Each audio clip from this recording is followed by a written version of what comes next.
Olá pessoal, estamos aqui para mais um episódio do BRM News, seu podcast de notícias diárias sobre os mercados regionais brasileiros.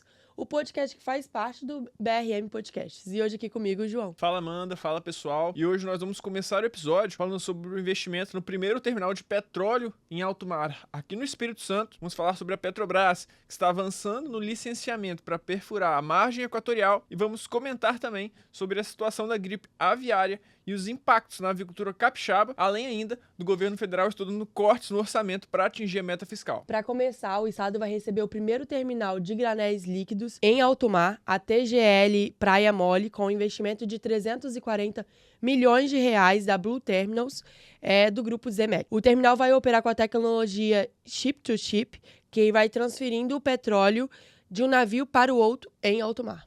A expectativa é que essa estrutura possa movimentar algo perto de 14 milhões de toneladas de petróleo por ano e estará preparada para receber navios de grande porte que transportam grandes volumes de petróleo bruto. Só em royalties, a estimativa inicial é de 80 milhões de reais por ano, que serão divididos entre Vitória, Vila Velha e Serra.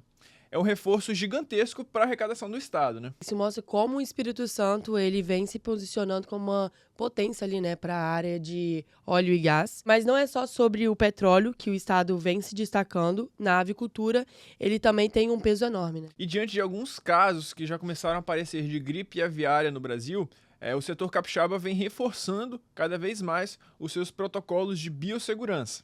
Ainda não há registros da doença aqui, e a Secretaria da Agricultura tem atuado firme para proteger a cadeia produtiva, que emprega diretamente mais de 20 mil pessoas e impacta 100 mil famílias aqui no estado. Em 2024, o estado produziu 5,2 bilhões de ovos, com um crescimento de 15% em relação ao ano anterior. Isso tudo reforça ali a importância de manter a exportação funcionando, né? Especialmente agora que o Rio Grande do Sul, um dos maiores polos avícolas do país, enfrenta suspensão de exportação para diversos países por causa da gripe aviária. E agora passando para um outro assunto, olhando para o cenário macroeconômico aqui do Brasil, no cenário nacional, a economia brasileira tem apresentado alguns sinais mistos. O presidente do Banco Central, o Gabriel Galípolo, deixou claro que os juros devem continuar num patamar mais elevado por mais tempo. O objetivo aqui é conter as pressões inflacionárias, mas isso acaba trazendo impacto para o crescimento e para a atividade interna. E mesmo assim, o IBC-BR, a prévia do PIB, ele surpreendeu com alta de 0,8 agora em março, e a indústria, a pecuária e serviços puxaram em desempenho. A Fazenda, inclusive, revisou a previsão do PIB para 2025, subindo de 2,3% para 2,4%. Mas o cenário inflacionário ele também preocupa. A projeção do IPCA para esse ano de 2025 subiu para 5%, que é um número acima do teto da meta do Banco Central. E para cumprir a meta fiscal, o ministro Fernando Haddad já discute com Lula medidas de bloqueio e contingenciamento de gastos no orçamento. Ou seja, né, é um momento ali para o governo precisa, né, equilibrar o crescimento, controle inflacionário e a responsabilidade fiscal.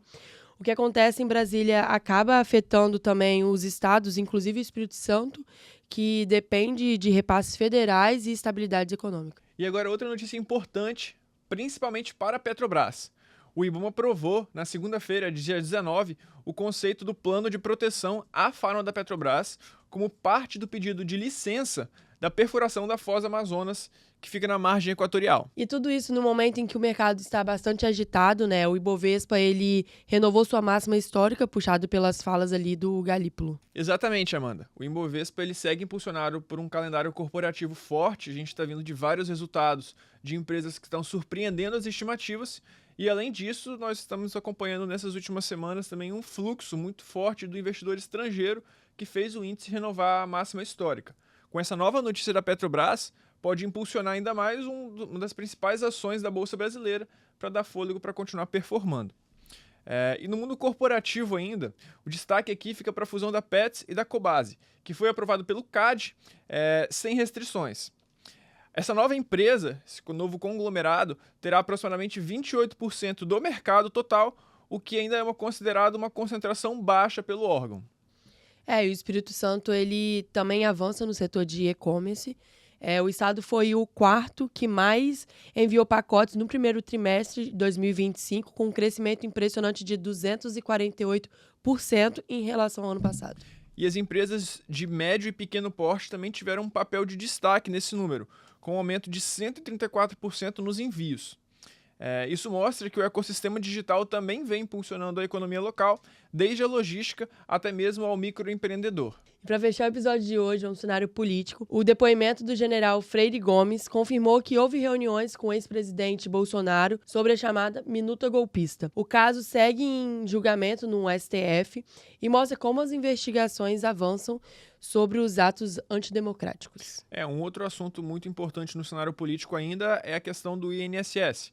O presidente da Câmara dos Deputados, Hugo Mota, descartou a criação de uma comissão parlamentar de inquérito, a CPI, para investigar as fraudes nos descontos dos benefícios do Instituto Nacional de Seguro Social, o INSS, e disse que o parlamento deve propiciar uma legislação que coíba a repetição do problema. O Mota ele reiterou que pautará nesta semana a votação de urgência de projetos de leis destinados a impedir o desvio no INSS, no que chamou de um pacote antifraude. E com esse panorama entre Espírito Santo, Brasil e mundo, a gente encerra o episódio de hoje. Obrigado a todos vocês que nos acompanharam em mais uma edição do BRM News.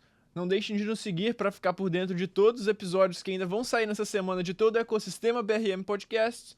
E voltamos amanhã com mais um episódio. Tchau!